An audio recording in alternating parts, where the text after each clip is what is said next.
Bonjour à tous et bienvenue sur e-learning mathématiques. Bon, l'objectif de cet exercice est de voir que si on prend f un endomorphisme, ici il vérifie quel que soit g un autre endomorphisme, on a f rang g est égal à g rang f, alors ceci est équivalent à dire que f est une homothétie.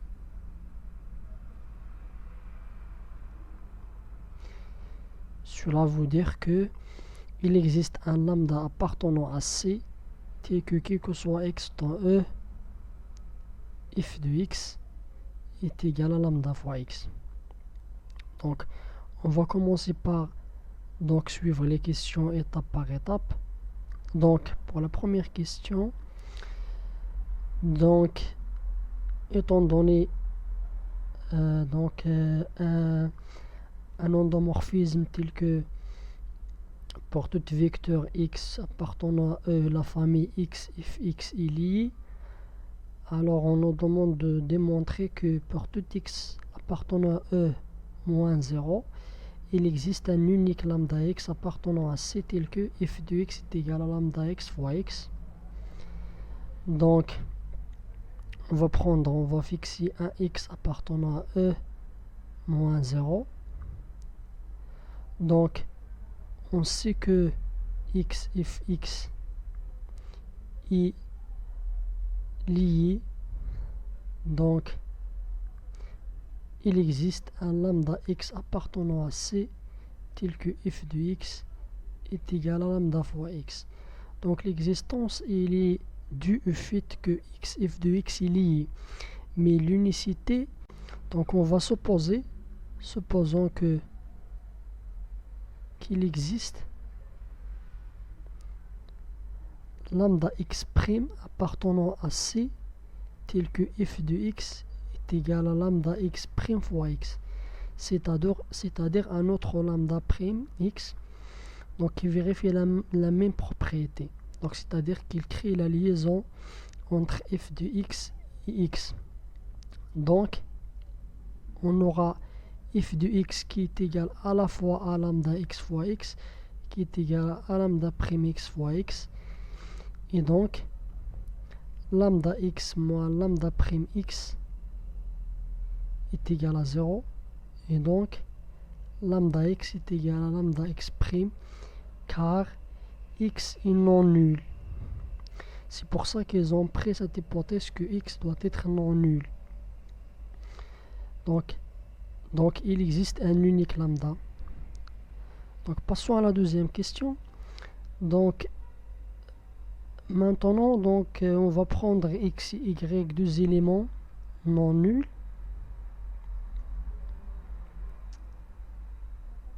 tel que x, y est lié. Donc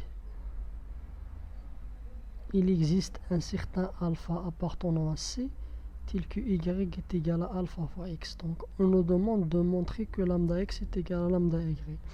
Alors on a lambda x, c'est lambda x fois x, et f de y, c'est lambda y fois y, et c'est quoi y? C'est alpha lambda y fois x. Et donc si en même temps c'est f de alpha x, c'est-à-dire alpha f de x, c'est-à-dire alpha lambda x fois x, donc on aura lambda x moins lambda y, facteur de alpha x est égal à 0, donc lambda x est égal à lambda y. Pourquoi? Parce que alpha ne peut pas être nul, parce que si alpha est nul, alors y sera nul, et donc on a pris que y n'est pas nul, et aussi si x n'est pas nul, donc alpha fois x n'est pas nul, donc on a lambda x est égal à lambda fois y. Lambda x est égal à lambda y, pardon. Lambda y. Donc pour l'autre question, donc maintenant on va supposer que on va prendre x, y dans E. On va supposer que x, y est libre. Alors maintenant, il s'agit de montrer que lambda x est égal à lambda y. Alors on a f de x est égal à lambda x, x, f de y est égal à lambda y, y.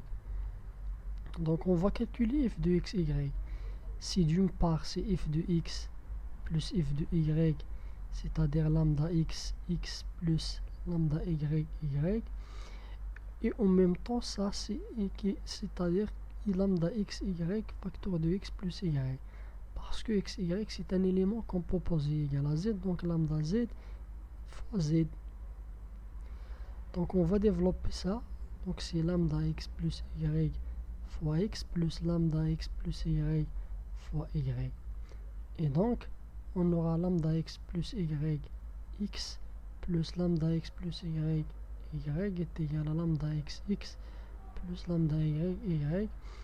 Et puisqu'on a la liberté de x, y, alors ce coefficient égale à ce coefficient et ce coefficient égale à ce coefficient.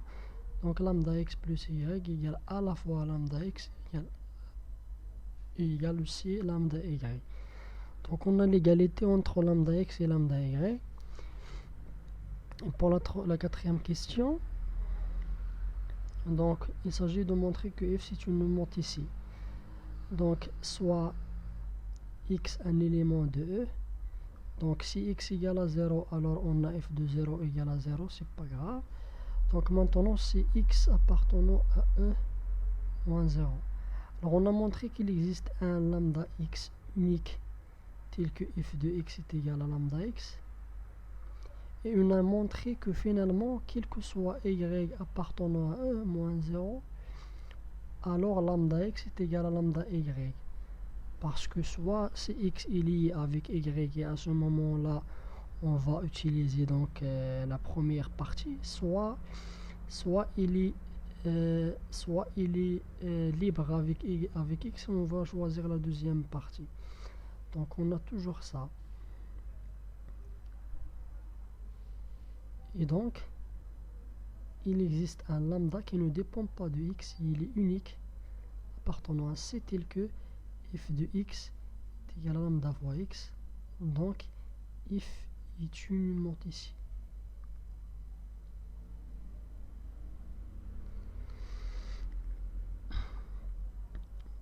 Bon, ça pour la première partie 4.1. Donc pour la partie 4.2, donc on va prendre on va supposer que f est stable toutes les droites vectorielles. Montrer alors que f est une monte ici. Donc puisqu'il laisse toutes droites vectorielles, donc quel que soit x dans e, vect x est stable par f, parce que si x égale à 0, alors f de 0 égale à 0. Si x est non nul, alors c'est une droite vectorielle, donc il est stable. Donc x, donc f de x, c'est un élément qui appartient à vect x. C'est ça, c'est la définition de la stabilité. Donc la famille x f de x est liée d'après 4.1, 4, on aura que f est une monte ici. Donc c'est ça, c'est la déduction à partir de cette question, à partir de la question 4.1.4. Donc maintenant pour la question 4.2.2, donc on a dimension de e, il est supérieur ou égal à 3. Donc si on prend e, x un élément de e moins 0, alors forcément il existe y et z, deux éléments dans e, tels que x, y, z est libre. Pourquoi? Parce que dimension de e, il est supérieur ou égal à 3. Donc on peut compléter par moins deux éléments et avoir la liberté. Donc si vous voulez, on peut compléter x une base Et après, on peut extraire de cette base, donc cette famille x, y, z des éléments, cette famille qui est libre. Donc maintenant, si on prend vecte de x, y, intersection avec vecte de y, z, de x, z, alors ça, c'est vecte de x. On peut montrer ça, pour montrer cette égalité. Et puisque if est stable, donc vecte x, y et vecte x, z, donc if est stable, vecte de x, et ceci pour tout x appartenant à E moins 0. Donc il est stable toute droite vectorielle. Et donc d'après la question 4 de 1, if est une monte ici parce qu'il est stable toute droite vectorielle.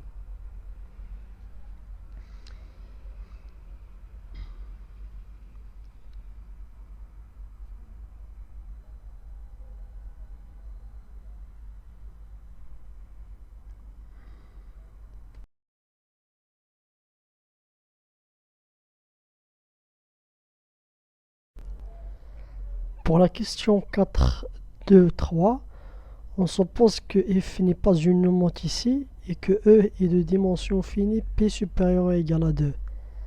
Alors, pour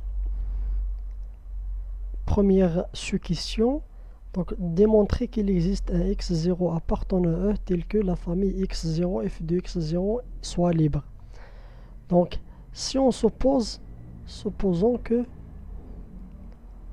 pour tout x dans E, cette famille x f de x est liée. Alors, d'après 4.1, on n'aura que f est une monte ici.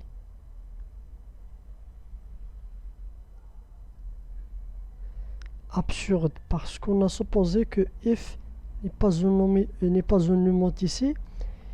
Et donc, on va prendre la négation de celle-là. Donc, il existe un x0 appartenant à E tel que x0, f de x0 est libre.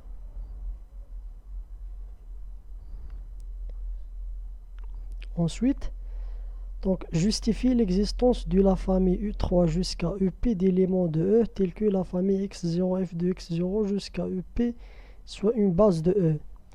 Donc, on a déjà que x0, f de x0 est libre et dimension de E est égale à P. Donc,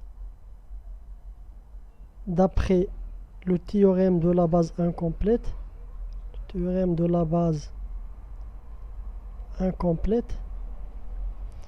donc on peut compléter la famille x0, f de x0, on peut compléter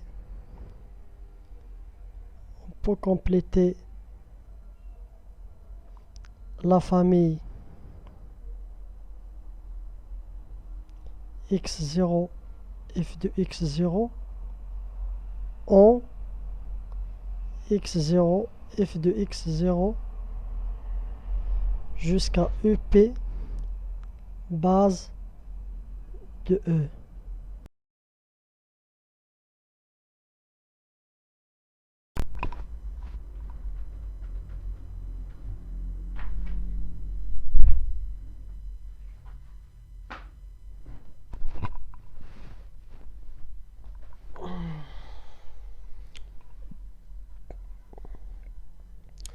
Alors pour la troisième sous-question, donc on va prendre H symétrie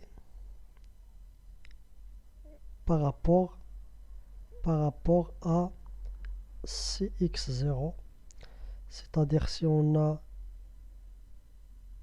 x0 ici, donc à chaque instant si on va prendre un x ici, donc il y a cette composante lambda ici, Donc c'est-à-dire que x est égal à lambda x0 plus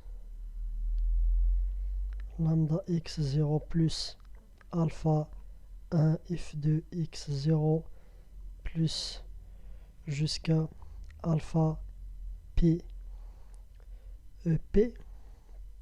Alors si on calcule h de x, alors puisque c'est une symétrie, donc h de x ça va être celui-là, donc il va être lambda x0 puisque lambda ne change pas, mais les autres coefficients deviennent avec un signe moins, donc moins alpha f de x0 moins alpha 2 plus alpha 2 E2 E2 E3 plus jusqu'à alpha p up.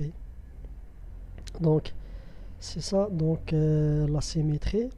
Alors il est demandé de calculer donc h de f de x0. Alors on a h de f de x0, ça va être donc moins f de x0. Et on a f de h de x0. C'est quoi h de x0? C'est x0 parce que lambda dans ce cas c'est 1. Donc c'est f de x0. Donc on a donc h de f de x0, il est différent de f de h de x0. Donc parce que sinon on aura f de x0 est égal à moins f de x0, ce qui implique que f de x0 est égal à 0. Et si on a f de x0 égal à 0, alors on n'aura pas donc f de x0 jusqu'à up une base, parce que 0, donc ça va créer la liaison entre les éléments de la base.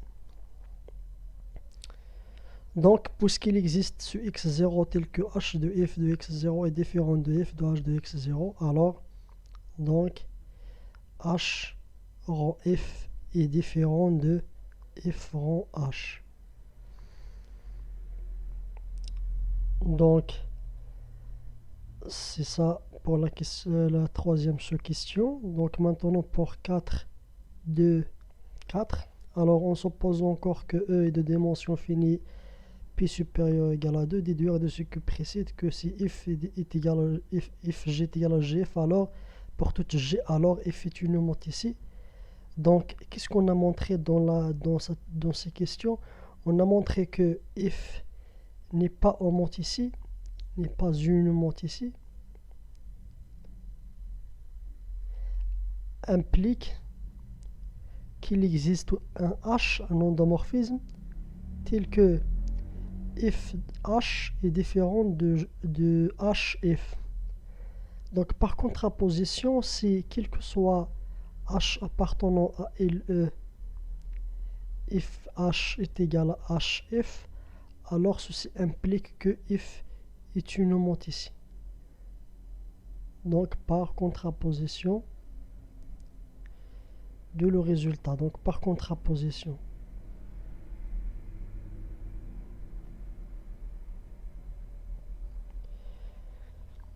Maintenant pour la dernière question de cette partie. Donc on va prendre A une matrice d'ordre P, matrice carrée, montrer que A est une matrice scalaire si seulement si AM est égal à MA porte M. Donc c'est-à-dire que M, donc il commute avec tout le monde, que A commute avec tout le monde si seulement si A c'est une matrice qui est scalaire. Donc on a donc si donc on va faire la première implication. Si A est égal à lambda fois E et P, alors donc c'est clair que quel que soit M appartenant à MP de C à M est égal à lambda M est égal à MA.